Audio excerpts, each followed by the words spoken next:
मैं अनुराग चंद्रन से आप सभी का HRI डिजिटल पर स्वागत करता हूँ। आज जैसा ये विषय है, आप लोगों ने देखा कि हम लोग आज इस पर चर्चा करने के लिए उपस्थित हुए हैं कि परीक्षा या घोटाला। क्योंकि कई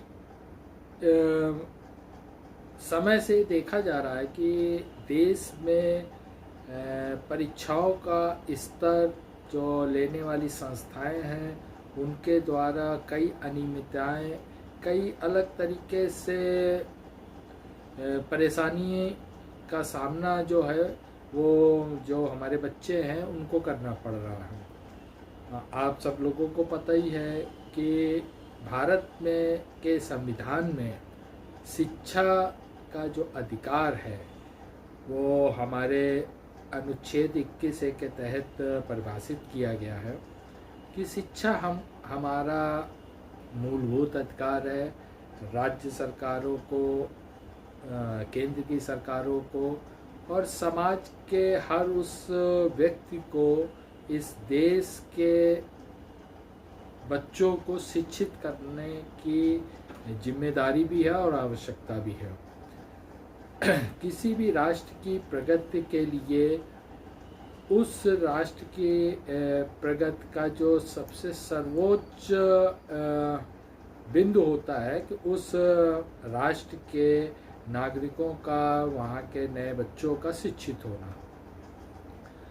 आज जिस विषय पे हम लोग बात कर रहे हैं कि किसी भी समाज में मानव के स्वास्थ्य को संरक्षित करने के लिए सबसे अच्छा और उचित माध्यम होता है कि उस समाज में उपस्थित काबिल डॉक्टर्स का होना। यदि किसी भी व्यक्ति को किसी रोग की पीड़ा से निजात पानी है तो योग डॉक्टर के द्वारा दी गई दवा जो कि उस व्यक्ति को स्वस्थ करती है, परंतु यदि वही चिकित्सक के द्वारा गलत दवा दे दी जाए तो उस व्यक्ति के जीवन के अधिकार है जो और जो उसका जीवन जीने का राइट है उस पर संकट उत्पन्न हो सकता है। हम लोग आज बात करने वाले हैं कि भारत में एक डॉक्टर बनने के क्या प्रक्रिया अपनाई जाती है। जैसे किसी बच्चे को यदि इंजीनियर बनना है तो एक परीक्षा होती है JEE की।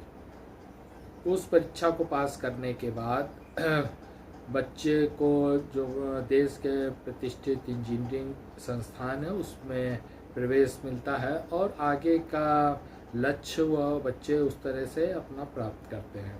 इसी तरीके से डॉक्टर को पढ़ाई के लिए या किसी बच्चे को डॉक्टर बनना है तो एक नीट की परीक्षा देनी होती है। इस परीक्षा को पास करके ही बच्चे आगे भविष्य में देश के डॉक्टर बनने का रास्ता अपनाते हैं। कई माँ बाप अपने बच्चों के पढ़ाई के लिए, उनको डॉक्टर बनाने के लिए अपनी बड़ी गाड़ी कमाई या अपनी उम्र भर की कमाई भी उनके ऊपर खर्च कर देते हैं। और इन सब के बाद भी हमारे समाज में उन बच्चों के ऊपर इतना दबाव होता है इस परीक्षा को पास करने का या इसकी तैयारी करने का कि यदि असफल हो जाते हैं तो उस स्थिति में कई बच्चे उस प्रेशर को संभाल नहीं पाते और आत्महत्या करके अपनी जीवन लीला तक समाप्त कर देते हैं कि उन्होंने नीट की परीक्षा को क्रैक नहीं कर पाए। अब सवाल उठता है कि जब इतनी गंभीर और इतनी महत्वपूर्ण परीक्षा है ये और उसके बाद क्या घोषित परिणामों के बाद जो स्थिति आई है या जितने सफल बच्चे हुए हैं, क्या उतने बच्चों को देश के ऐसे प्रतिष्ठित संस्थानों में एडमिशन मिल सकता है या उनको प्राइवेट संस्थानों में डोनेशन दे के अपने आगे की पढ़ाई पूरी करनी पड़ेगी? क्योंकि जो इसको आयोजित करने वाली संस्था है NTA, नेशनल टेस्टिंग एजेंसी, उसके द्वारा जो कार्य किए गए इस परीक्षा के परिणामों को घोषित करके, तो जो इसमें बैठने वाले लाखों अभ्यर्थी थे या बच्चे, उनके मानवाधिकारों का स्पष्ट हनन सामने दिखता है। इस एग्ज़ाम में अगर देखा जाए तो कई बच्चों को 250 नंबर तक सीधे दे दिए गए। कई बच्चों से लाखों रुपए की रिश्वत ली गई, या कई ऐसे भी पेरेंट्स थे जिन्होंने कई ऐसे बीच के मीडिएटर के लोग थे जिनके संपर्क करके अपने बच्चों को सफल होकर और इस एडमिशन के लिए लोगों से बात करी। ये कोई ऐसी बातें नहीं है कि जिसको आप जान नहीं पा रहे हैं या समझ नहीं पा रहे हैं। पब्लिक फोरम में बहुत से इसके स्पष्ट साक्ष्य और उदाहरण मौजूद है, उसको कोई भी इसमें जांच कर सकता है। द्वारा अपना शेड्यूल जारी किया गया था इस परीक्षा परिणामों को घोषित करने का, वो 14 जून है, जो उनकी वेबसाइट और जो बच्चों ने जब एडमिशन के फॉर्म भर रहे थे उसमें स्पष्ट उनको देखा जा सकता है। क्या कारण था कि 4 जून को नीट का ये अचानक से परिणाम आ गया।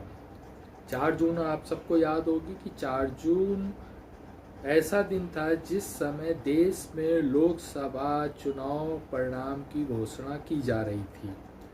पूरे देश का शासन प्रशासन और यहाँ पर हर नागरिक इस बात के लिए उत्सुक था, ये जानने के लिए कि आने वाले समय में देश में किस दल की या किसकी सरकार बनने जा रही है, कौन इस भारत देश का नेतृत्व करेगा, ये भारत सरकार किसके माध्यम से बनाई जाएगी। सवाल उठता है कि क्या इतने महत्वपूर्ण दिन, जिस समय देश के लोकसभा के चुनाव घोषित किए जा रहे थे, उसी गहमा गहमी में इस नीट के रिजल्ट को घोषित करना, क्या इन सब घोटालों को या इस तरह की अनियमितताएं जो हुई हैं उनको कहीं पर्दा तो नहीं डालना था या छुपाना तो नहीं था। के द्वारा जो घोषित किया गया कि जो परिणाम आने के बाद 67 बच्चों को 67 बच्चों को ऑल इंडिया रैंक 1 प्राप्त हुई। अगर पुराना आप आंकड़ा देखते हैं 2019 से और 2023 तक, तो 2, 3, 4 से ज़्यादा ऑल इंडिया रैंक नहीं प्राप्त हुई। 67 बच्चों को 720 नंबर मिले। मंगलवार को नीट 2024 के नतीजों की घोषणा के बाद से ही नेशनल टेस्टिंग एजेंसी एनटीए पर सवाल उठ रहे हैं। इस साल 13 लाख से ज्यादा, करीब 23 लाख से ज्यादा छात्रों ने नीट यूजी परीक्षा दी थी और इसमें से कुल 67 ने एनआईए के रैंक पे एक स्थान लेकर टॉप किया है और 720 अंक हासिल किए। इसे लेकर सोशल मीडिया पर कई तरह के सवाल खड़े कर दिए हैं।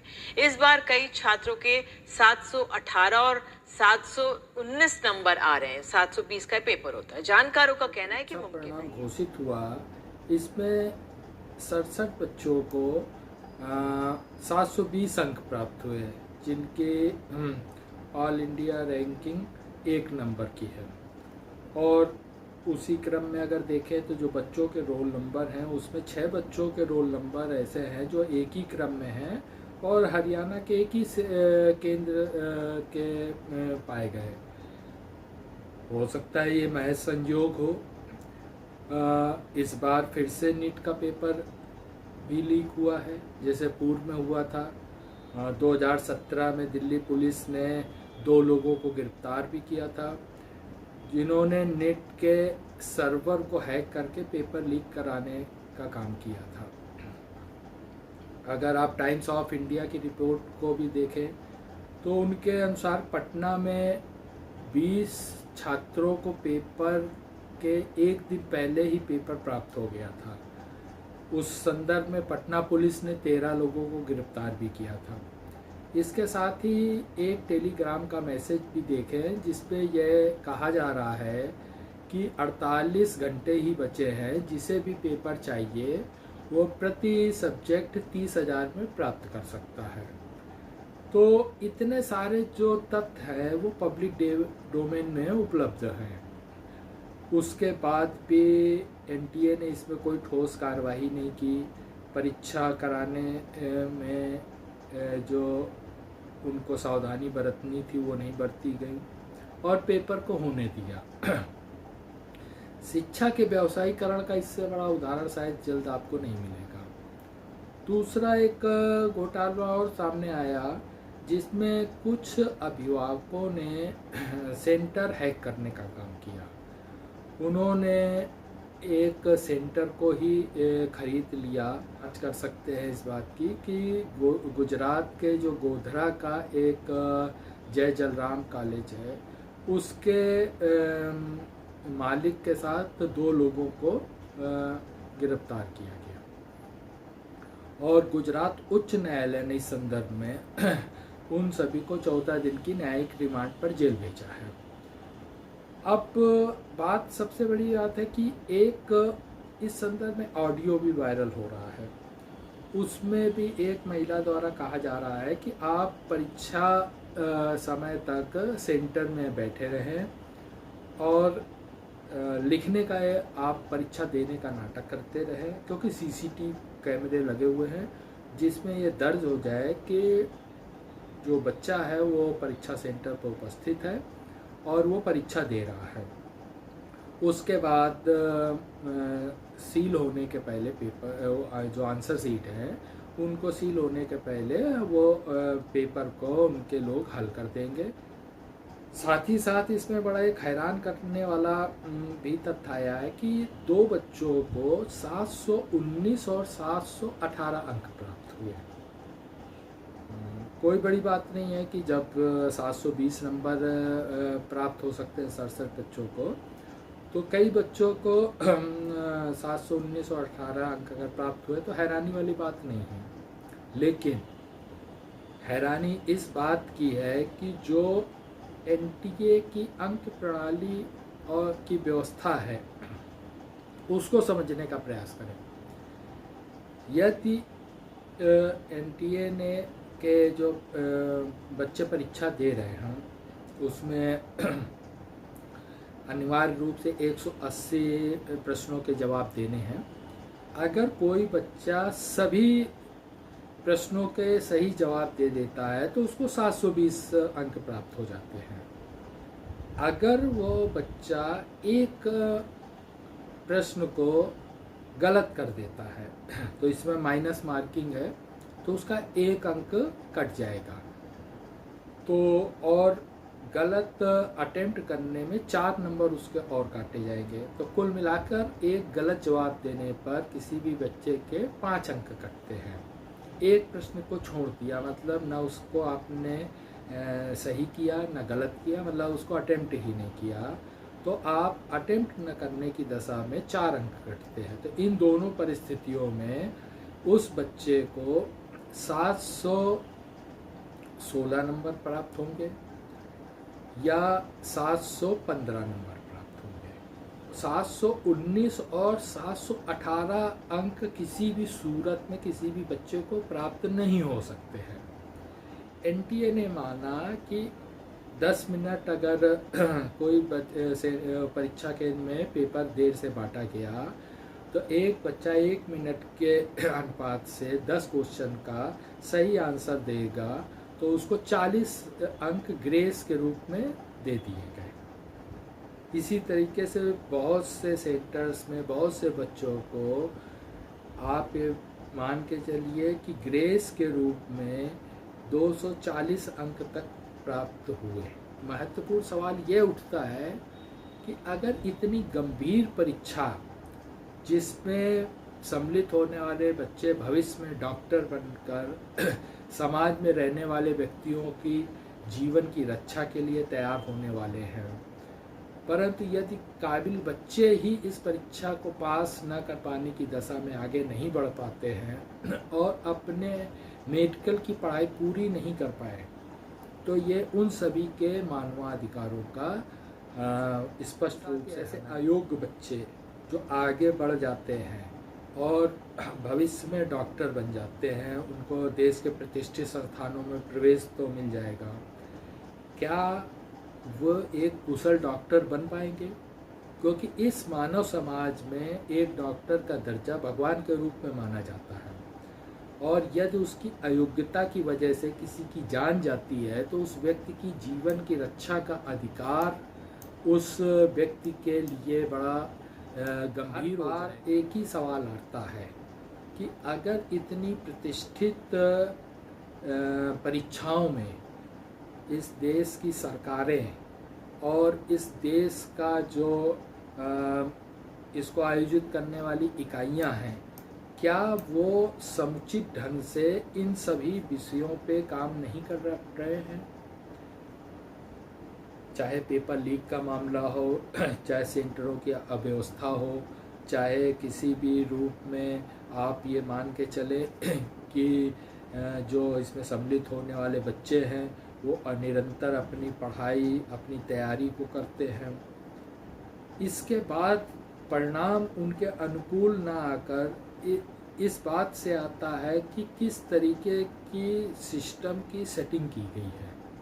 भारतीय मानवाधिकार एसोसिएशन पिछले माह से एक संजीवनी अभियान चला रहा है, प्रारंभ किया है, जिसमें संगठन के द्वारा ये प्रयास किया जा रहा है कि देश के प्रतिष्ठित काबिल डॉक्टर से संपर्क करके आम जनमानस को निःशुल्क चिकित्सीय परामर्श प्राप्त हो, उनके चेकअप हो और उनको क्या बीमारियां हैं उसके लिए वो आगे भविष्य पे किस तरह की दवाओं का प्रयोग करें, किस तरह से अपने स्वास्थ्य को जो लाभ मिल सके उसको करने का काम करें।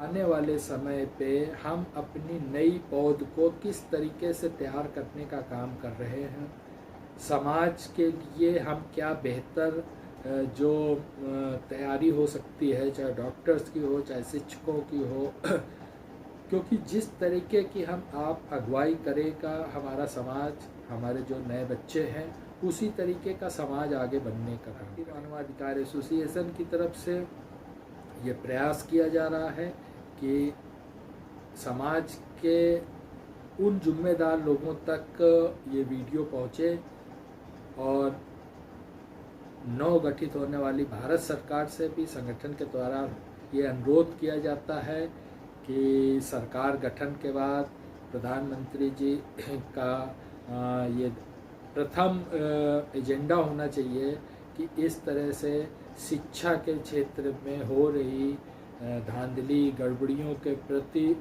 वो कोई ठोस आदेश करें, कोई ठोस निर्णय लें, जिससे एक बेहतर समाज बनाने में सरकार के साथ साथ हम सब आम नागरिकों की भी जिम्मेदारी और जवाबदेही। भविष्य में किसी नए विषय पर और इस मानवाधिकार की परिचर्चा में हम लोग आपके सामने उपस्थित होंगे और एक मानवाधिकार संरक्षण के लिए क्या बेहतर किया जा सकता है उस पर चर्चा करने का प्रयास करेंगे। तो विदा लेते हैं आपसे। इस वीडियो को ज़्यादा से ज़्यादा लाइक और शेयर करें, जिससे एक गंभीर जो इस समय सवाल है इस समय देश के अंदर, वो आम जनता तक पहुंचने का काम करे। आपके इसी प्यार और शुभकामनाओं के साथ जल्द मिलने का वादा करते हुए जय हिंद, जय मानवाधिकार।